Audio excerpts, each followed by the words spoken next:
Welcome to the CPTM Smart Partners Hub. Today is 15th of September, and we have a very special guest that accepted to spend a few minutes with us at the hub, having been already about a year ago with the central bank governors and at their think tanking last year, and continuing to since then assist as much as he can in keeping us on the right track. So welcome at the same time to Professor Michael Mainelli. Thank you. And the webcast today is extremely relevant because sometime in the middle of October, there is an exact date, around the 15th of October, so it's about a month roughly from now, there will be the Commonwealth Finance Ministers meeting, the annual, and the Commonwealth Central Bank Governors meeting, and in Washington. And on the margins of the annual IMF World Bank meetings. And the CPTM group actually, right from the beginning in 93-94,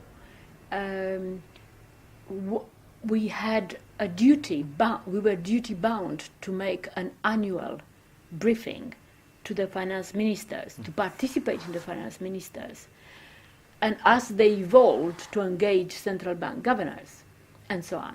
So here we are today, so many years since. So 1 month before their meeting, we thought that we should offer, in addition to the annual briefing, a hard copy paper, a special message from somebody who is quite versatile in the realm of not only central banks processes and evolutions and so on, but in the digital landscape and central banks and associated issues. So in a way we are taking forward the central bank governors think tanking, and Professor Ndulu, Professor Mutebile, and Majose Sitoli, and all the others who are part of the CPTM group are going to be very happy that you are kind of giving a push towards the next issue. And the Commonwealth Secretariat, the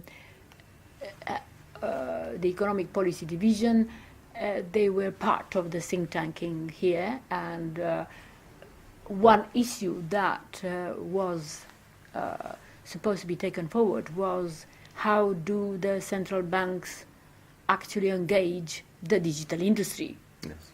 And this is one of the reasons why we invited Professor Michael Mainelli. But before we go into that, Michael, welcome to the CPTM Smart Partners Hub.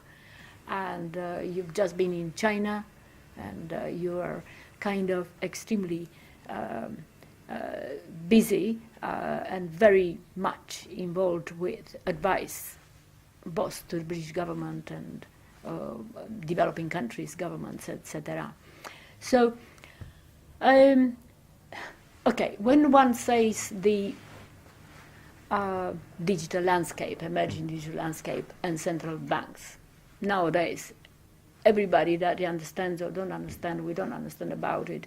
We say fintech, we say blockchain, and we say distributed ledgers, and we might also say Bitcoin, so we throw out this kind of concepts. And then we say that is where kind of central banks will go towards. So, in very simple terms, in addition to telling us a bit about yourself, how would you describe DLT and anything else that is around it? Okay. Well, DLT stands for Distributed Ledger Technology. It is colloquially referred to as blockchain, but I think that's erroneous. I think that's actually quite dangerous. My preferred term, and it's going to sound a bit funny, why are we throwing terms around?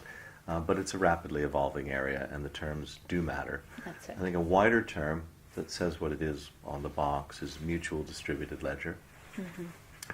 And the easiest way perhaps to explain it is to think about a ledger, which just is a series of entries. In olden days, we'd have written it in a large book, or we'd have put it on tally sticks. These days, we use databases, so you think of it as just database entries of AOs B, BOs C, COs D, etc. It needn't be just finance, any No, data anything. set. Yeah. Any registry, any your a ledger is your university degrees or your training courses. So I Land write to registry. the university and I say, can I see Dr. Smith's qualifications? No. They look it up in a database. They say, yes, she did get the degree, and they send it to me. So that's the ledger.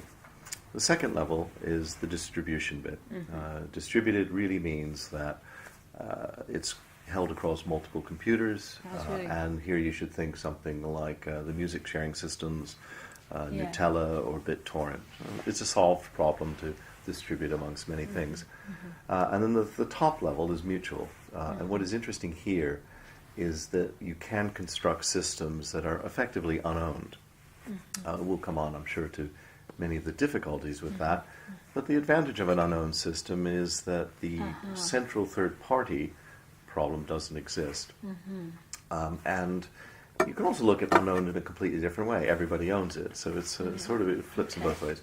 And this raises quite naturally typical issues of tragedy of the commons. Let's go back up those three levels quickly and see what's different here.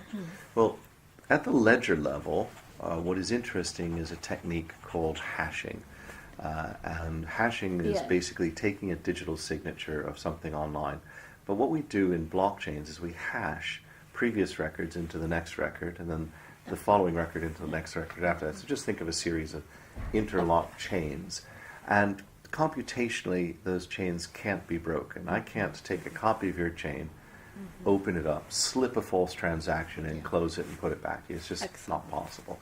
That's the key insight. I hasten to add that key insight dates back to the 60s, actually probably the late 50s, and I found papers from the 80s. So blockchain is not new. We'll come back to that. But the ledger's idea is there. And in fact, we built our first distributed ledger back in 1995 in my firm. And we sort of independently came up with it, but so did many other people at the time. But it wasn't seen as popular, and quite interestingly, that's because the next level up was distributed. And only a few years ago, if I said to somebody, I'm about to give you a computer system where the data is on all these different machines, oh, horror, this is inherently insecure. Yes. Now everybody's coming in and saying, put my data on a blockchain. Are you sure you want it all over the place? Oh, it doesn't matter. It's really trendy. So ledger is secure. You can't change it. Distributed means it's held around, and that gives you resilience, and it means you've always got your own copy if you want it, and all that, not the central third party. And the top level, then, is where all the excitement comes. And I find the excitement distracting, and I'm sure we'll come on to that. It's the mutual bit. And the mutual bit is, how do I add new transactions? Yeah. Who says this new transaction can be added? It's a mutual DLT type. That's right. Well, in the case of the cryptocurrencies, and here I'm referring to Bitcoin, Ethereum, and the 1,000 and more clones of these, there's an interesting mathematical technique which is referred to as mining. It's the solution of a multiple gaming problem. Interesting experiment. Bitcoin was launched on the 3rd of January 2009, and this experiment has been running. But we look at it over the years. We're now running a few 100,000 transactions a day on Bitcoin, but it's consuming somewhere between half and all of the energy consumption of Ireland. It's a very expensive process. It's gone exponential. And the implicit energy costs are around the $5 mark at the moment. The price is varying, but it's not cheap. If I told you I'm building a database for you, and it's going to cost you $5 to write to it, you would go, we're not using that database. So those are some of the problems. Now, what's exciting, though, is that people have rediscovered distributed ledgers in a way. And an example, if I might give it to you, is money. So here in my pocket, I have a £10 note. Okay? Not the new one, which Yeah. was just launched No, I today. think it's the old one. Yeah. So this is a £10 note. Okay. That's quite a nice little note. But you don't need £10. What I need to do is I need to send you a message. Did you Yes. know I can write on this? Yeah. Okay, so I write, Dear Dr. Smith. Actually, that's pretty awkward. Yes, There's a lot of stuff. yes. So what I want to do is I want to get rid of all of this anti-counterfeiting stuff, and I Okay. want to get rid of all the print. I want to just have a nice sheet of paper. Right? And this paper is really expensive. You know Yes, that, yes, yes, because yes, the of Mint course. uses It's a very special expensive Royal paper. Mint, yes. So I'll get rid of that. And by the way, it's really kind of tiny. I personally, I prefer to write on an A4 sheet like that, wouldn't you? Yeah. And this is kind of what's happened with Bitcoin. People have said, hey, there's a neat coin. That's a crazy experiment. $5 just to do a transaction. Wow, that's silly. But, if I take the mining off and I look at the distributed ledger elements, wow, I could do a lot of can other do it things.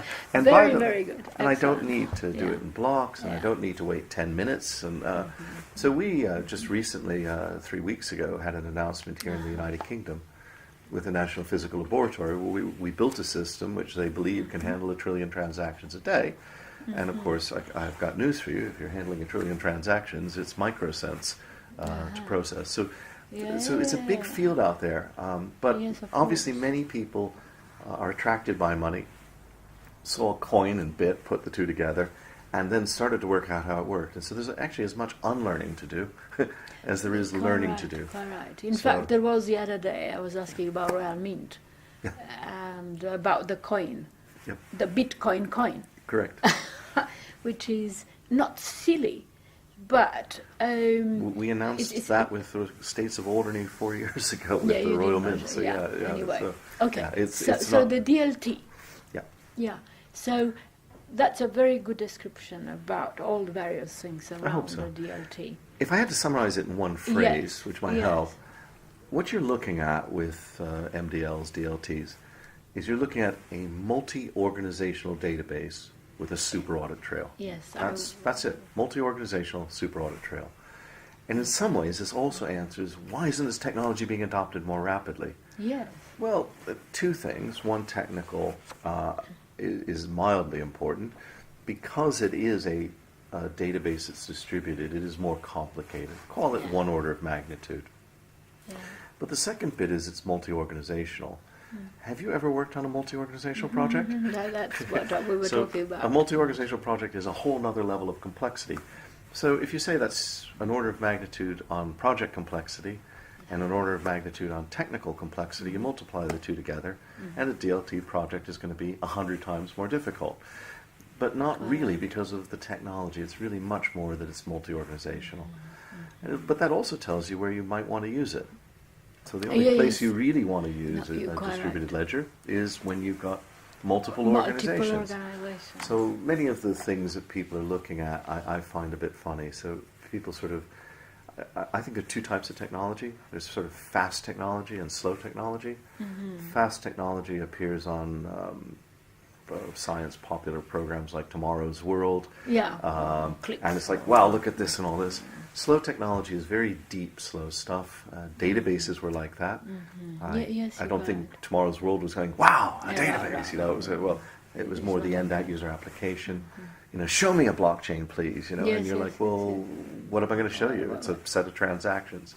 And I think in Yes, other yes, fields, yes. things like CRISPR or DNA Yeah, sequencing, CRISPR, these are yeah. deep applications with huge ramifications. Yes, But they yes, don't yes. feature in the kind of the pop show me one. It's just too deep and complicated. Actually, Tim Harford, Yep. last week at that FTA, Mm-hmm. he made a case for the simple Oh, okay. innovations like barbed wires Yeah, and yeah. whatever. C container. Exactly. Because in addition to the blockchain and other Yeah, things. and I think Yeah. DLT It's a slow. is You're one of quite those right about deep, slow, Yeah. huge ramifications, ones that we certainly need to consider, but it doesn't fall into It's your very natural well tech put. hype. It's slow and fast, Mm-hmm. as different from a kind of unsophisticated and sophisticated or intermediate or all kind of Kahneman says it in his book Fast and Slow Thinking. There's kind of system 1, system 2. Yes, This is the system 2 stuff. Okay, so right now, so the so-called digital industry around data technologies and so on that evolved, particularly in financial sector, for obvious reasons. Yeah, in the last 3-4 years. I mean, it was always there, but I'm not a big fan of the phrase fintech. My background was I started off as a scientist, originally doing genuine rocket science, aerospace engineering. Later, the first digital map of the world was a project that I led in the early 80s. But in 1984, in the city of London, we had the bill that produced Big Bang came out in 83. I saw that. I thought, well, I'd like to move into finance. That's where the money is, and apply my scientific skills. And really, all I've been doing since 1984 has been finance and technology and finance. So to me, the last 33 years have been fintech. Yes. And then a bunch of people come along and go, wow, you can add something to the end of a mobile phone. Well, A, that had already been done, and B, that's nice. So a lot of not all by the way, but a lot of the consumer-facing fintech is just putting an interface to the user, and that's helpful. I think if you're looking at the really deep fintech, then it's been around for a long time, and it's what we work at in the wholesale markets, by which I refer to wholesale insurers, reinsurers, central securities depositories, CCPs. These are the big areas. Now, in that, what's the broad landscape? Well, it's quite straightforward, really. It breaks down into data. So now we have big data, but it's how you process the data. It's telecommunications and sequencing of data. So it's comms. And then there's the area called artificial intelligence, which, again, a term I don't really like, but really various forms of what I call dynamic anomaly and pattern recognition. So it's a pattern recognition. Can a computer automatically look at an historic set of data and use that to make predictions about the future? Really kind of statistical learning theory. So those to me are the broad categories. Where does DLT fit in it? Well, it clearly fits in the data comms bit, because it's a combination of both data and communications.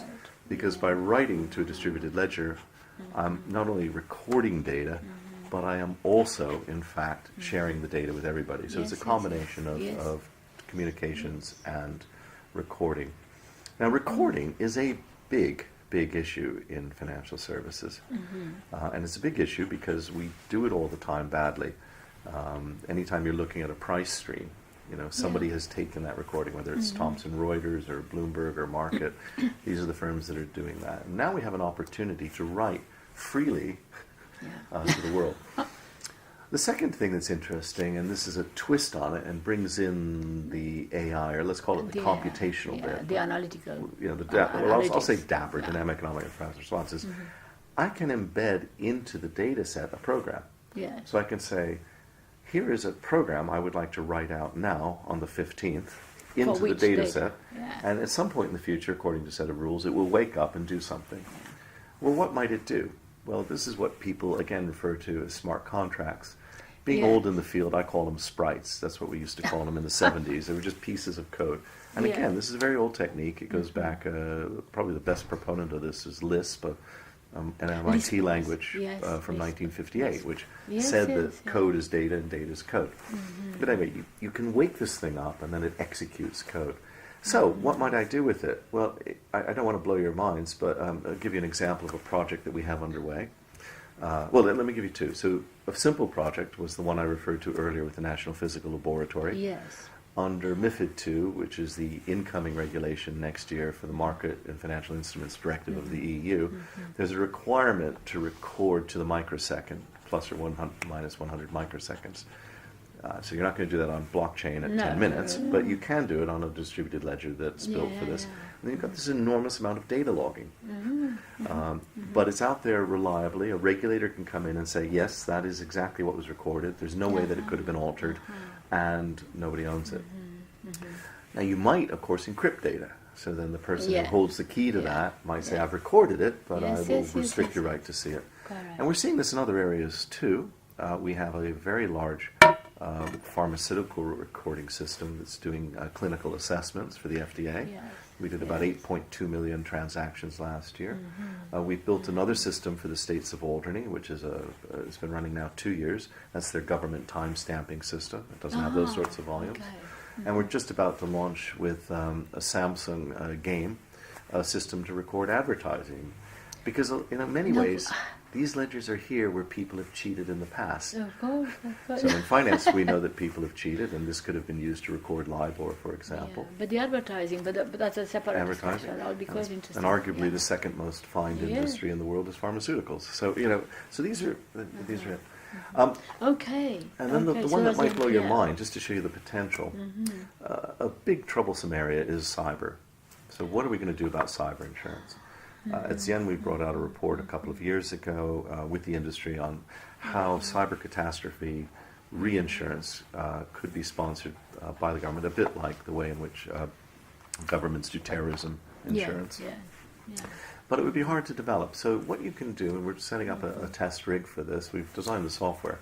I don't believe there's any technical issues, it's more do you want to do it. Yeah, Is we could take in London, we might say, we're going to write an insurance-linked security. And the insurance-linked security is in case London gets hit by a major cyber attack, it will pay £1 billion to the insurer. Yeah. So the insurer pays interest on the bond, but if the event occurs, then the Then £1 billion the- is forfeit. Typical catastrophe reinsurance model. But how would you sample it? Well, you might say in a city of London with 8 million people, I will sample 100,000 computers randomly all the time, and if more than a quarter of them are offline for more than 4 hours, the bond is forfeit. You can pick different terms if Yes, you like. yes. So a Yeah. distributed ledger could actually have sprites in it, waking up, going out, trying to ping a machine, recording this machine's online, it's Interesting. online, no, this is Yes, of offline, that's course. offline. It could store the data in another program, which would then release the data to an index, so you could see an automatic And you have index. it. But it might release two indices. It might release an index to the owner of the bond immediately, so they can see what's Yes, going yes, on. yes. But it might release to the public 4 hours later. Why 4 hours later? Well, the moral hazard. You and I know our computers are on the sampling system. Yes, of We see course. that it's crept up to 24.99. Hey, wouldn't it be funny if we turned our computer off? We might trigger it. Instead, we'll be looking afterwards and saying, I wonder if we turned off then. What did it? We don't know. Quite right. So you've got automatic index production. You're able to do bond triggering, and all this using the power of combining the data, the communications, and the intelligence. Yes, that's excellent. Interesting That would stuff. be very interesting. You're working on this Yes, now. yes. We wrote a paper on it last year. I think it was published at the beginning of this year with the London Market Association. No, we're doing a lot in space. It's a very fascinating space. We could have done pretty much all of this 20 years ago, except, to be fair, the comms weren't there. You needed that integration of communications. But Yes, the of technology course. isn't that new. That's very good news in a way, but people don't quite believe it. Yeah. So Yeah, well, I think people yeah. do believe it. I mean, as I Well, say, we've you- got live you clients like explain it, yes, pharmaceuticals and all. yes, yes. And I believe as well you start with simpler applications, and finally, when you're looking at a space like this, you want it to be boring. These are ledgers. I don't know of an accountant who says to No, me, okay. "Hey, psst, come and have a look. We're going to drive my Ferrari ledger." It's like, no, I just want Just a a boring ledger. They are actually straightforward inherently dull, and they should be. Yeah. The exciting bit is what they do to central third parties. You notice in that scenario I gave you on the cyber catastrophe, Yes. there's no central third party who does the adjudication on this. The software does it. And that's the challenge to central third So parties. that is also connected to the corresponding banking. Very much so. Yeah, and the de-risking and so on, our Yeah. friend in the bank. But Yeah. if we go back to then, so you are, would you say that you are then in the industry, or you are a developer or boss? Yeah, both. Boss. So there you are part of those that central banks might want to engage you. For instance, central banks are only one of the many. Oh, yeah. Yeah, but because of the central banks and the sports comic meeting, and I think, our colleagues in the financial narrowing inclusion. this wide space to Yes, central banks. correct. One is, they've got the word central in their titles too. So I said, this is a challenge to central third parties. Well, what does that mean? We'll go back again. If I've got a ledger that everybody has a copy of, I don't need a central third party like a driver's license agency or a university to keep a list, because everybody's got the list. Okay, so that's kind of interesting. Okay. I do. Secondly, it's distributed, so I don't have to worry about it being destroyed. So I don't need a stock exchange, for example, that proves to me how secure it is. It's pretty secure because it's indestructible. Yeah. As I said earlier, though, we still have to figure out how we add new transactions. So the That's- driver's license agency still needs to decide that it's going to approve your test and write it out, or write, the university still needs to award you the degree. So the challenge to central third parties is if two of your three, I see it as three functions: Yeah. preservation of the ledger, safeguarding transactions, so somebody doesn't kind of come in and forge something, Yeah. and the third thing is adding new transactions. But two of those move to the technology. That's it. But the third one is still open, and as I said earlier, the mining as an experiment is certainly not going to work on a vast majority of applications, probably only cryptocurrencies.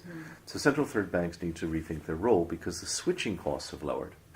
Yes. See, so let's imagine that you are running a driver's license authority and you're doing very badly, Yeah. and I decide that I wish to hand it over to the gentleman over here.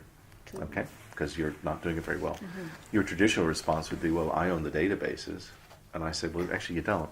I got a full copy over here. And Yes. you Yes. can- Yes. Oh, darn. Well, nobody. I might mess the database up. No, you can't do that either. can't. It's a safeguard. So what I'm going to do is just remove from you the right to add new transactions, and I'm going to give it to a new central third party. And this is where I see central banks having, in my opinion, it's the digital fiat currency discussion that I feel they ought to be having in this space, and they are. Let's be frank. I mean, the Bank of England is looking at it. I know. I'm trying to remember the list. There's a long list of 8 or 15 central banks that have said we're looking at digital fiat currency, and so they should. But I would also agree that if I were in their shoes, it's such a huge transition. It is. Lots of risk against benefits that might arise. Those benefits might be better taxation, less corruption, because all of the data can be traced.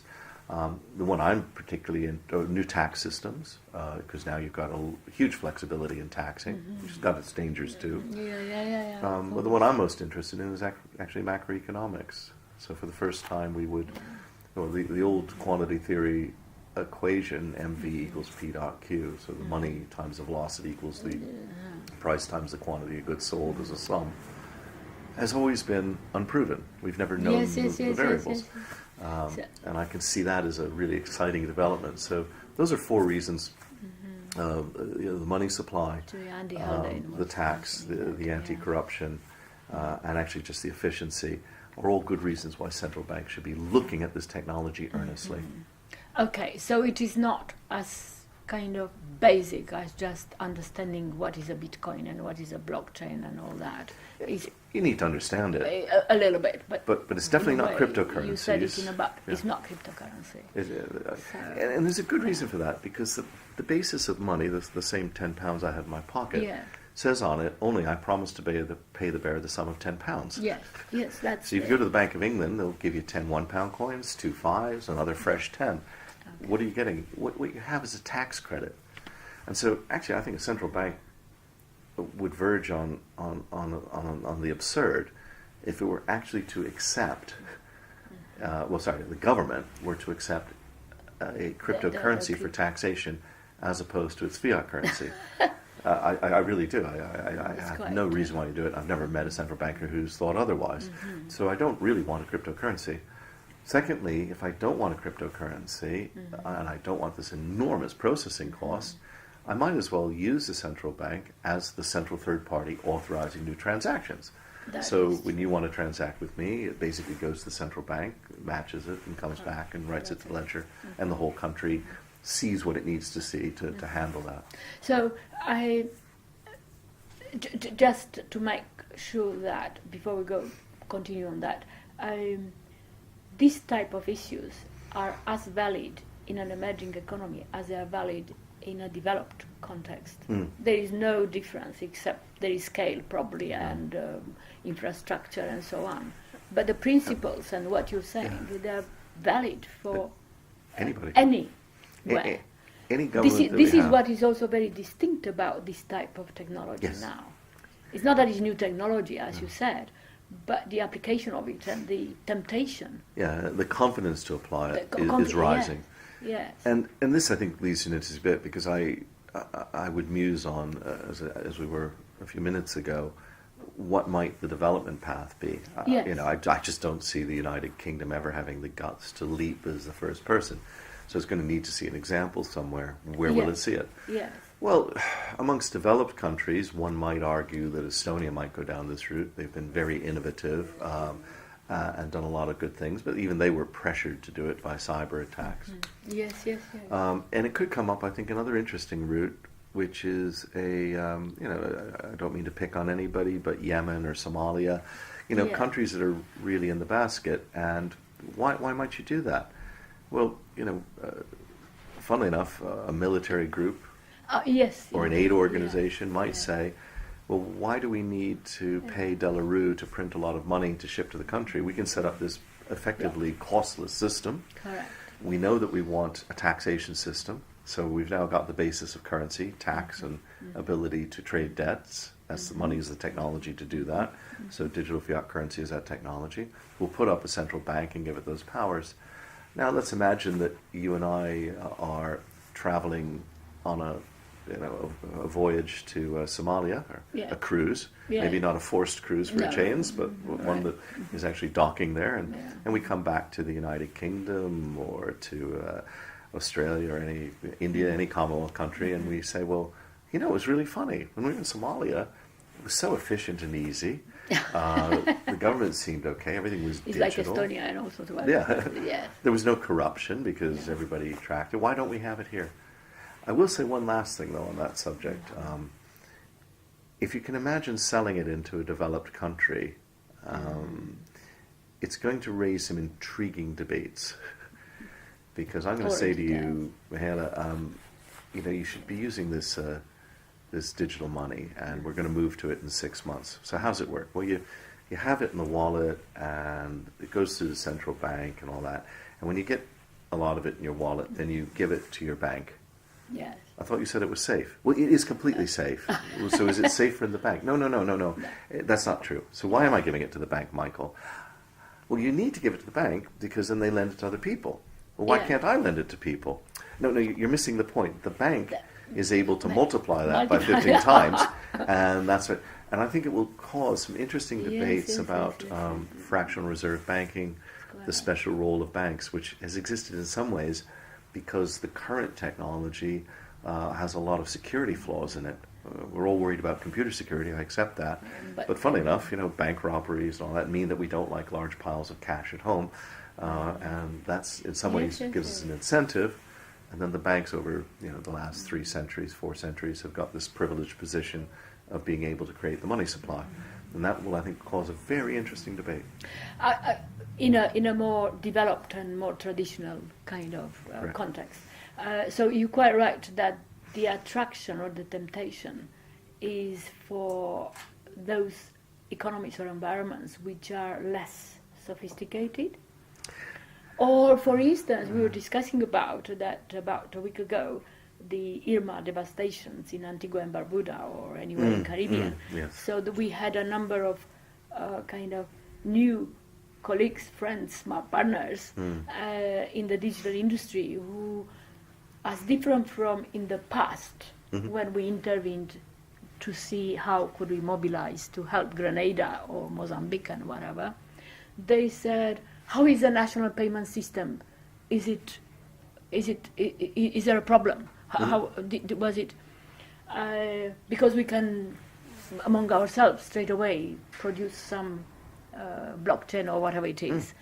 And that was actually for the first time when you realize that it is possible to start from scratch in a way. And were you to start that, then if the hurricane comes next year, not to the same extent, but every year seem to come, they seem to happen in Caribbean, but not to the extent of Irma. But there is less to rebuild. Yes.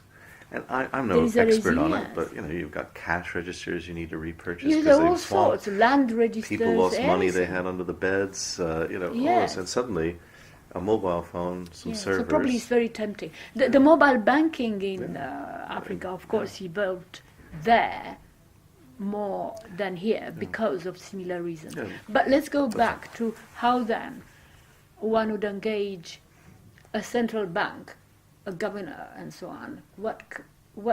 How would one engage and distinguish among what is a good company or industry, digital industry, to be engaged with? Because this is about these partnerships with Yeah. private sector, which are of a completely different type, than raises different issues. It's not just typical private sector, because I think that's a good question, and I don't Yeah, believe I I know. have the No, whole answer no, to it's it. just But kind of some thoughts. I'm a bit leery of a lot of this public-private talk. Public-private, frankly, frequently leads to corruption. Yes, yes. We're struggling here in the United Kingdom with all the parties are agreed that they don't like PPP or PFI, PFIs. and yet we're trying to export it. So and I think you've got to be a little careful there. I do think the central banks have a role, perhaps even a fairly strong role, in the development of financial infrastructure, but that's principally, I believe, through standards. I believe they should say something along the lines of, let's say we're a devastated Caribbean island, we've decided to go up this route, we'd like to set certain basic standards for the interfaces. And the standard ISO standards that are produced.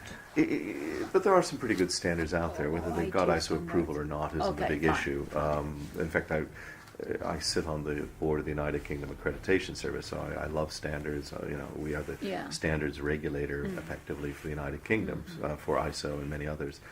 So I'm very keen on it. But get those in. The central bank should say, this constitutes our infrastructure, and anybody who can plug and play successfully with that infrastructure is fine. And I believe that infrastructure should, to use your earlier word, be kept very simple. Yeah. And there are very simple distributed ledgers with no complexities that I think are solid, rock solid, and able to use. And that's all I feel that the bank should do. So they usually in a national framework, so to speak, there are Yeah. Bureau of Standards, but the Bureau of Standards, and this is one Yeah. thing that within CPTM context we're trying to do. Similar with central banks, they don't have part of their remit to work closely with standards or standards with central banks. And it's absurd, particularly in the digital kind of context. It's funny because basically Similar with the national statistics in offices. in this country we have something called the Good Pub Guide, and it's very authoritative. As you're traveling bits of the country you don't know, it's obviously online, but I used to have an edition all the time. My wife loved it, and we would go through it. Why isn't there a good currency guide? You're quite right about it. What makes a good currency? And that's where central banks should be working on standards, a standard for what is a good currency, you see. And in that, it would be very basic stuff. It wouldn't be very complicated. It's Correct. in this country we've had this huge sandbox debate. Yes, yes. So the government is, very proud. December 19 months ago, there was an awkward question about why there were no challenger banks. Suddenly the regulator, the Financial Conduct Authority, in March last year said, we were going to have a sandbox where companies can work with us. They got so many applications, they shut it down. This is silly, in my opinion, because what you now have is the regulator's gatekeeper of innovation. And the FCA has a very close relationship with the central bank, and I know that many central banks actually include it. I don't believe that's the regulator's job at all, and I'm not alone in that. I know that the French and the Irish governments have said the same thing. If we want to promote innovation, we do that. But a central bank is there for the money supply, the payment system, and the regulation, and that's what it's there for. So I'm not keen on this public-private deal making, which itself leads to favoritism, distortion. potential corruption, and all that. Yes. But I think the specification of the really deep infrastructure, and the banks have done this before, real-time gross settlement systems. That's what they are. They specify how that works. And get good at that, do your job well, and leave the rest to other people. Now, it does mean working in new areas, I accept that. But So this type of, for instance, experiments with accelerator units into a central bank to have some POCs like Bank of England has, yeah. fintech accelerator units. Last year, because things evolve so quickly, one way of protecting, isn't it? But still being engaged and experimenting. Yeah. But then it's like a small ghetto. We were discussing about it, and it doesn't quite. So, anyway, I mean, depending on the context. So, for instance, we are going to have an interactive briefing and so on with the senior staff in the Bank of Tanzania. So, the question is, obviously, because of your involvement and those who are around us, they will make sure that they are also of a particular type. The Bank of Tanzania trusts whom we might bring to brief. Internally closed session. But then were it not to be that kind of trust, you would have a totally inability to select whom do you get involved with. That you're doing a partnership or you're engaging into a contract for limited time to experiment without risking is another issue. But so the question is, if one would want to experiment or get get somebody in. Yeah. Yeah, I think. You raised two issues really. One is all organizations find it difficult to learn. No, of course, and I admire organizations that try. And if you call them an accelerator or something, that's fine. But you need areas where people can play. There's learning. But that may be for the central bank itself, and that's different than the sandbox I'm talking about. Which is where they very let people in. Now, there are proponents of the sandbox who say that what it's actually allowing people to do is to play with live customers and not incur regulatory sanctions. And I can also see some elements there. But playing is a good thing, and that's there. And so the central banks need to have an ability to learn. And of course, the larger the bank, not because it's a bank, but like all large organizations, it's harder to learn. I think the final problem, and this is being ameliorated, I mean, central banks are much better now than they used to be at explaining their role, and that's because to some degree their roles vary. Some don't have control of the money supply, some don't have control of gross payment settlement, some don't have control of areas of regulation. So it's a heterogeneous type system. But taking kind of the model central bank that I think we're guessing at, one of the difficulties there is that many of the suppliers don't understand it. They hear bank and they go, oh, it's a bank. It's just trying to explain a central bank balance sheet to somebody, and it's the opposite of what they think it is. And I think it's difficult for central banks to get advice because so few people know what they do. That is very true. And it's difficult for them to play because they've almost got too much authority. The first thing you do is, I was doing a deal. I had the Bank of England working with me on this, as people do. Of course. And it's also difficult for them to explain when they're doing PR or learning. And I'm afraid I look at a number of the experiments that some of the leading banks have done. I won't pick on anybody. They're PR exercises. You've got political masters. They're going to say to you in some sort of parliamentary question panel, what are you doing about blockchain? Or we've just done a study with the largest blockchain provider on the planet.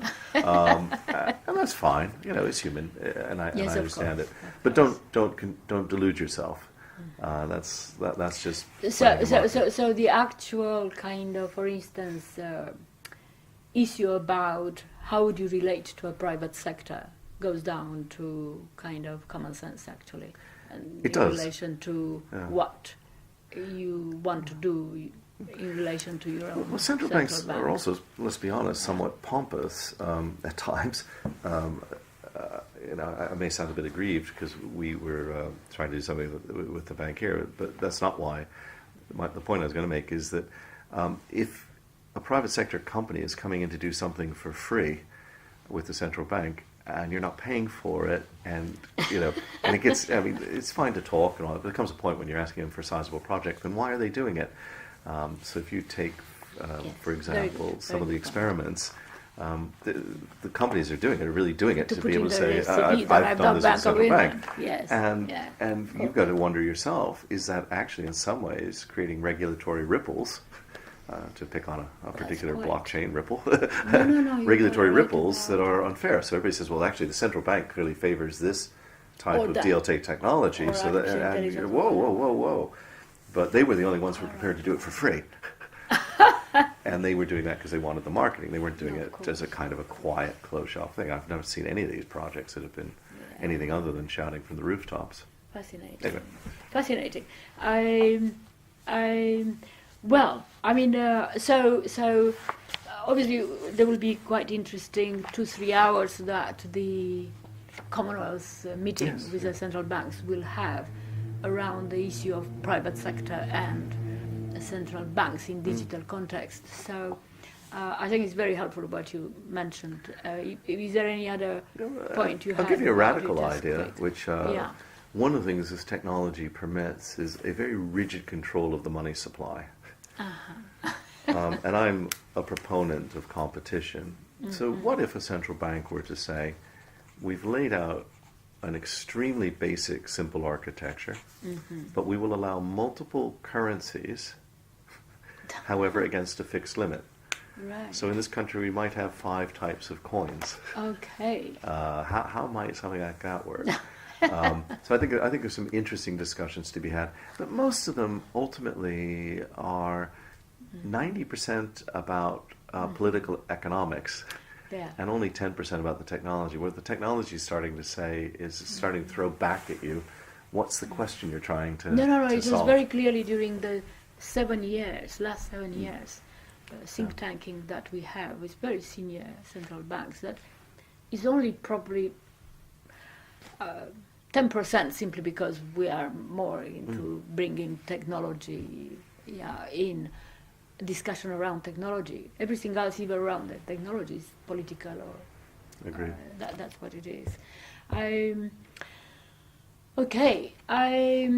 Well, I mean, just before you came, I mentioned to you that I was looking a little bit at your website and the latest that you wrote, not on central banks but I asked you if it would be possible, in addition to most interesting discussion we had now, and I'm sure they will be very, very, very much picked up by both central banks and many others.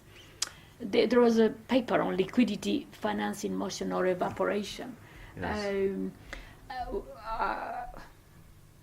Could we make it available to everybody else? It's certainly, most intriguing. And Yeah, it's up online. That was a as your Gresham College it was lecture in- in September. Yeah. in February 2005. I had to lay out a 4-year lecture schedule, and I laid out that in September 2007 I would do a lecture on liquidity because I anticipated a liquidity crisis. I hasten to add, normally my timing on these things is useless, but at this point we'd had the BNP Paribas problems, Bear Stearns was looming, and then a year later Lehman Brothers. So the lecture was packed to the rafters. One of the things I'm quite interested in doing, we're looking at some research budgets which people have been giving us. We've done an interesting piece of work on simulating cryptocurrencies, Right. and we've been looking at the Fisher equation and the distribution of both holdings, and because I think the Fisher Yes. equation could be improved. Yeah. In an immodest note, if I ever have any small chance at a Nobel, this is it. You got to It's dream. coming up. You It's got to coming up dream. in yeah. October, but why not? Yeah, so that. Yeah, And, yeah, and yeah, another yeah. area I'm looking at, and I'd like to do That's more research in, is, interesting. and it's related to the point we said earlier about the discussions on fractional reserve banking. Yes. What would liquidity look like under a digital fiat currency system? I think we kind of know what it would look like, but I mean, how would we describe it? How would we handle it? And in that lecture, I talk about most of the liquidity measures don't measure liquidity, they measure Right. characteristics. That's right. Real liquidity is something completely different. And so we've seen this in the high-frequency trading debate where supposedly we have more liquidity, we just don't have it when we need it. Supposedly we're able to trade at much lower margins and rates, but instead of being able to trade in blocks of 10 million, we're trading in smaller blocks. So the example I always give is it's kind of like I give you your new Volkswagen Beetle, and you're driving along and it wheezes to the Yes. top of the hill, and you bring it to the shop and you say, well, the old Beetle used to get to the top of the hill easily, and the guy opens the bonnet and he says to you, oh, you're missing the whole point here. The old one did like 6,000 RPM. This one, it's doing 180,000 RPM. You're like, yeah, but it doesn't get to the top of the hill. It doesn't matter. It's a really fast thing. And so we do have a lot of problems in that space. But anyway, I digress. Okay, so you allow me to kind of circulate this liquidity Of course, paper. definitely. Of course, it is on the website. But you see, the best secret I found out now is to put it on a website. And unless you attract the attention, you're curious. Yeah, hide it in plain And so sight. But okay, Michael, I wish we would have, as I mentioned to you, kind of occasional or as regular, this occasional type of It's been interfaces, delightful. not just you and me, but to have a few of the colleagues either from central banks context or others, because heads of government, I mean, how much have you been able at any point of time to, or called to say this is a DLT for a head of government? I don't know, but We've had actually because discussions next with week about a I may dozen, have that. not heads of government, I don't go and talk to presidents, but you yeah, know, you but- do talk to central bankers, Yes, you talk to yeah. regulators, you talk to Yeah. development agencies. I advise the Taoiseach's office in Ireland. Yes. I'm just back from Or the Sichuan, Parliament you know, or so whatever. we get Yes. around. And I Would a head of government have to understand what's a blockchain? no, but they would have to understand the risks. This is That's- the point. How do you yeah. understand the risk without? Yeah. Because And that's the problem too. So do you understand the risks through somebody interpreting it for you? Then you have to trust them. Or do you get to the bottom and try and do it yourself? Excellent. And I think part of the discussion and why I'm always a little impatient. I like things to happen, but I do understand the need for patience in this space. And we're moving, I think, towards better explanations. And as I said, particularly when things are emerging. in the near term, it's going to be an aid agency or a military agency, I think, because You're no absolutely head of right. state, in my opinion, now, given where they are, where the technology is, where the I think we have examples colleagues, Michael, I didn't mention, we have colleagues who are, for instance, ambassadors of Uganda in Somalia, and probably they will listen to this, Yeah.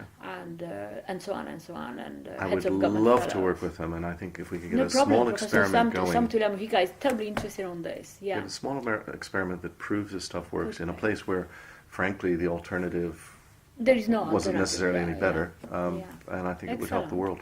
Yeah, Michael. On this note, Thank you. thank you very much Very good. indeed. And